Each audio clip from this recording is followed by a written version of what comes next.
السلام علیکم ناظرین کرام، نئی ویڈیو میں آپ کو خوش آمدید کہتے ہیں۔ اپنے ملک میں جمہوریت اور دوسرے ملکوں میں آمریت کا دائی ایک ملک ہے جس کا نام ہے امریکہ۔ اس پہ بات کرتے ہیں جو سپریم کورٹ کا فیصلہ آیا ہے، اور یہ بہت بڑا فیصلہ ہے۔ قاضی فائز عیسیٰ کے منہ پر زناٹے دار تھپڑ ہے۔ آپ کہیں گے امریکی کورٹ کے فیصلے کا قاضی سے کیا تعلق ہے؟ بہت گہرا تعلق ہے، اس پر بات کرتے ہیں۔ لیکن تحریک انصاف سے الیکشن کمیشن نے مخصوص نشستیں چھین لی ہیں۔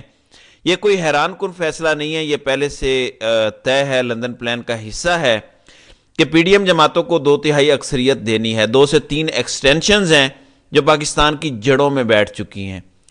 ایک ایسا ٹرائکا بنا دیا گیا ہے، دا ٹرائکا آف دا ایول۔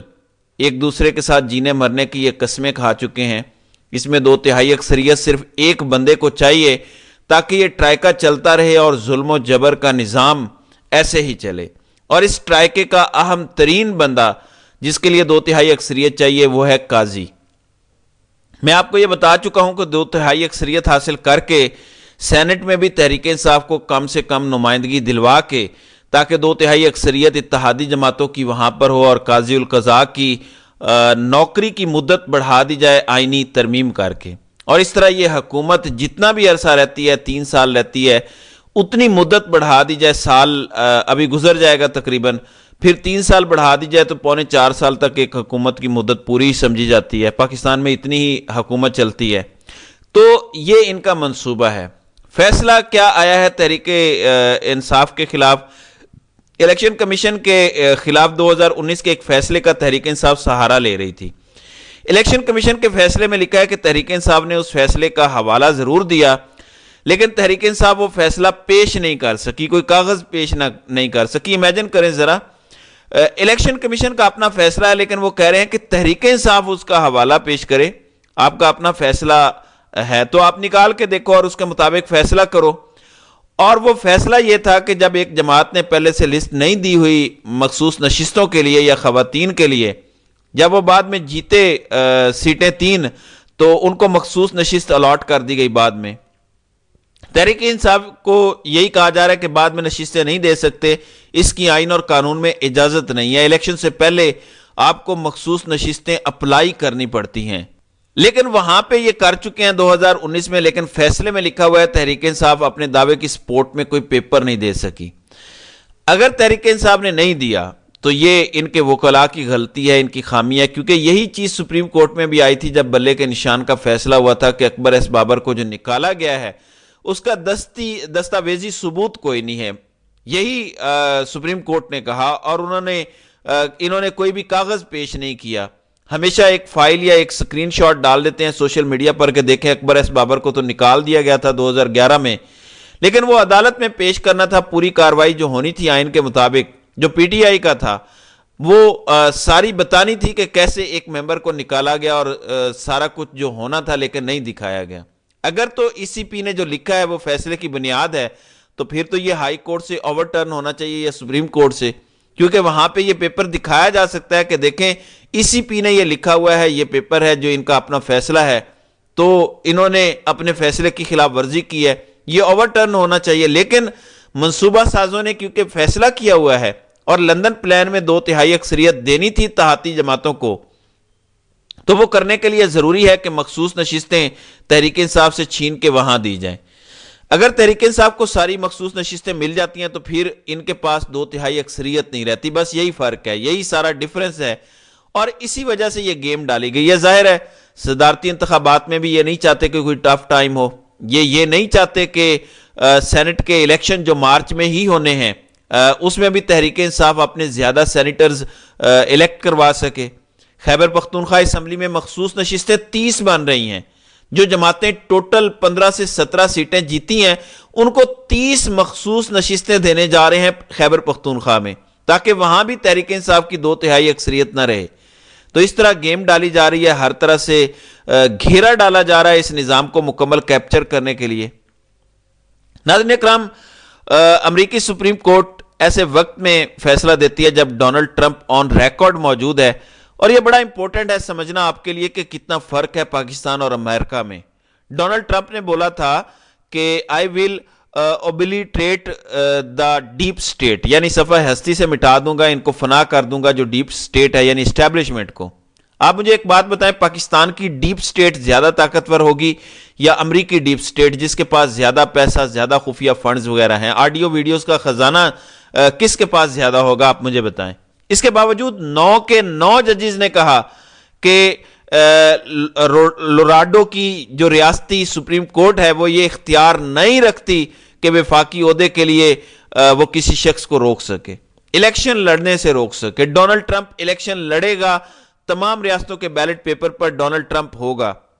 یہ ہے جمہوریت اور یہ ہے امریکہ کی کامیابی کا اصل راز کہ تمام طاقتوں کے باوجود، اس کے کہ ہر قسم کی بے شرمی، بے غیرتی وہ دنیا میں کرتے ہیں، اس کے باوجود اپنے ملک میں وہ جمہوریت قائم رکھتے ہیں۔ اور ججز کے بارے میں یہ سوچا جا رہا تھا کہ شاید 6-3 سے ایک فیصلہ ہوگا، لیکن جمہوریت کی بنیادی چیز پر 9 کے 9 ججز نے ایکا کیا۔ باقی چیزوں پر اختلاف بھی ہے فیصلے میں، لیکن بنیادی چیز یہ ہے کہ یہ فیصلہ نہیں کیا جا سکتا کہ صدارتی امیدوار بیلٹ پر ہی نہیں ہوگا، الیکشن ہی نہیں لڑ سکے گا، یہ نہیں ہو سکتا۔ امریکہ اور پاکستان آج کہاں کھڑے ہیں یہ بنیادی چیز ہے، اور وہاں پہ اپیل کا بھی کوئی چانس نہیں ہے۔ اور بائیڈن کی پوری کوشش تھی کہ ٹرمپ کو ناک آؤٹ کیا جائے ٹیکنیکلی، جیسے اس نے پاکستان میں کروایا، لیکن پاکستان میں وہ کروا سکتا ہے کیونکہ یہاں قاضی بیٹھا ہے، وہاں قاضی نہیں ہے، وہاں اصلی جج بیٹھے ہیں، قاضی نہیں بیٹھے ہوئے۔ اب یہاں وعدے ہوئے ہیں، ایکسٹینشن کے وعدے ہیں، ایک ایکسٹینشن اکتوبر 2024 میں، ایک ایکسٹینشن ستمبر 2025 میں، ایک ایکسٹینشن نومبر 2025 میں ہے۔ یہ میں آپ پہ چھوڑتا ہوں، آپ سمجھ جائیں کہ میں کون سی 3 ایکسٹینشنز کی بات کر رہا ہوں، بس آپ مہینے یاد رکھیں۔ یہ ساری بساط ان 3 ایکسٹینشنز کے لیے بچھائی گئی ہے۔ مجھے شوق لگے گا اگر ان میں سے کوئی ایک ایکسٹینشنز بھی نہ ہوئی۔ نواز شریف نے جس طرح کا منہ بنایا ہوا ہے، اس سے یہی لگتا ہے کہ اس کے ہاتھ سے گیم نکل گئی ہے، اور ایکسٹینشنز تو ہو کر رہیں گی۔ میں بولنا نہیں چاہ رہا اس ٹاپک پہ، لیکن عمران خان کی جد و جہد بہت بڑی ہے۔ ہمیں تو اس پیمانے پہ دیکھنا ہے کہ اگر عمران خان باہر ہوتا، میرا آپ سے سوال ہے، 8 فروری کو عمران خان الیکشن جیت گیا تھا، شام کو اس کے پاس سارے فارم 45 پہنچ گئے تھے۔ آپ مجھے بتائیں کہ اگر 9 فروری کو یہ رات کو ڈاکہ مار رہے ہوتے تو کیا عمران خان چپ کر کے گھر بیٹھے رہتے یا وہ فوراً کال دیتے اور سب کو کہتے کہ سڑکوں پر آ جاؤ؟ میرا سمپل آپ سے یہ سوال ہے، کیا عمران خان اتنی آسانی سے انہیں یہ ہضم کرنے دیتے جتنی آسانی سے کرنے دیا گیا ہے؟ کیا عمران خان اس طرح پنجاب اور وفاق میں آسانی سے حکومت بننے دیتے؟ میں یہ نہیں کہہ رہا کہ وہ کچھ کر لیتے، لیکن ایک ریزسٹنس شو کرتے، وہ ریزسٹنس ہمیں نظر نہیں آئی۔ اس ٹائم پوری قوم کا فوکس ہونا چاہیے کہ ہم نے اپنا ڈاکہ زدہ مینڈیٹ واپس حاصل کرنا ہے۔ میں کوئی بھی قسم کھانے کو تیار ہوں کہ اگر ملک ایسے چلا جیسے ابھی چلایا جا رہا ہے، اس ملک کا کوئی مستقبل نہیں ہے، یہ ملک تباہی کے دہانے پر کھڑا ہے، اور اللہ کا قانون اور اللہ کے قانون جو ہوتے ہیں وہ بدلتے نہیں ہیں۔ جو قومیں تباہی کا رستہ چن لیتی ہیں اللہ انہیں تباہ کر دیتا ہے۔ پاکستان میں اس وقت تباہی کا رستہ چن لیا گیا ہے، قوم نے نہیں چنا، لیکن وہ اقلیت جو اس ملک پر چھائی ہوئی ہے ان کے خلاف ریزسٹنس نہ کرنے والے بھی گناہ میں برابر کے شریک ہیں۔ ایک وقت ایسا آ جاتا ہے کہ ریزسٹنس نہ کرنے والے بھی گناہ گار تصور ہوتے ہیں۔ یہ وہ وقت ہے پاکستان میں۔ جو بھی اس ٹائم کمپرومائز کی بات کرے گا، میٹھے بول بولنے کی کوشش کرے گا، گڈی گڈی کھیلنے کی کوشش کرے گا، وہ ملک سے بھی غداری کر رہا ہے، قوم سے بھی غداری کر رہا ہے، عمران خان سے بھی غداری کر رہا ہے۔ آپ جتنے جھکتے جائیں گے وہ آپ کو اتنا ٹھوکتے چلے جائیں گے۔ کیا اب آپ کو آپ کی مخصوص نشستیں واپس مل جائیں گی؟ کیا آپ کا چوری زدہ مینڈیٹ واپس مل جائے گا؟ کیا ساری قیدی خواتین رہا کر دی جائیں گی؟ کیا عمران خان رہا کر دیا جائے گا؟ میں ان لوگوں کو جو دنیاوی خداؤں کے سامنے جھکتے ہیں صرف اتنا کہوں گا کہ عزت نفس بھی کوئی چیز ہوتی ہے۔ آخر یہ کیا چل رہا ہے؟ جنہوں نے سلمان اکرم راجہ جیسے ذہن کو باہر رکھنے کے لیے اون چودھری جیسی غلاظت کو فارم 47 کے ذریعے اسمبلی پہنچایا ہے، کیا وہ پاکستان کے خیر خواہ ہو سکتے ہیں؟ وہ پاکستان کا بھلا چاہ سکتے ہیں؟ جنہوں نے مریم نواز کو پنجاب جیسا اہم صوبہ دے دیا، جنہوں نے شہباز شریف کو دوبارہ مسلط کر دیا، کیا وہ پاکستان کے خیر خواہ ہو سکتے ہیں؟ یہ ملک دشمنی ہے جو کی گئی ہے 9 فروری کو۔ 9 فروری کو جو کچھ ہوا ہے اس سے بڑی غداری 76 سالوں میں پاکستان کے ساتھ نہیں ہوئی۔ پوری قوم کو ڈی مورلائز کر دیا ہے۔ 80 سے 90% لوگوں نے عمران خان کو ووٹ ڈالا، ان سب کو ڈی مورلائز کیا گیا۔ سلمان اکرم راجہ کی بات سن کے بڑا دل دکھی ہوا۔ انہوں نے کہا کہ سینکڑوں لوگوں سے مل چکا ہوں جو کہتے ہیں کہ اگر یہی ہونا ہے تو ہم آئندہ ووٹ نہیں دیں گے۔ یہ تباہی کی ریسپی ہے۔ منصوبہ ساز یہی چاہتے ہیں کہ آپ ووٹ دینے سے انکار کریں، دوبارہ ووٹ کے لیے نہ نکلیں، وہ اپنی مرضی سے فارمز بنائیں اور نتائج دے دیں۔ اب تو یہ اطلاعات آ رہی ہیں، شہزاد اکبر نے خبر شیئر کیا کہ تمام فارم 45 تیار ہو چکے ہیں، جلد ان کا اعلان ہو جائے گا اور کہا جائے گا کہ یہی فارم 45 اصلی ہیں اور تحریک انصاف کے ہاتھ میں جو ہیں وہ بیکار فارم ہیں۔ تو یہ صورتحال ہے۔ اللہ تعالیٰ ہمارے اس ملک پر رحم ہی کرے، آمین۔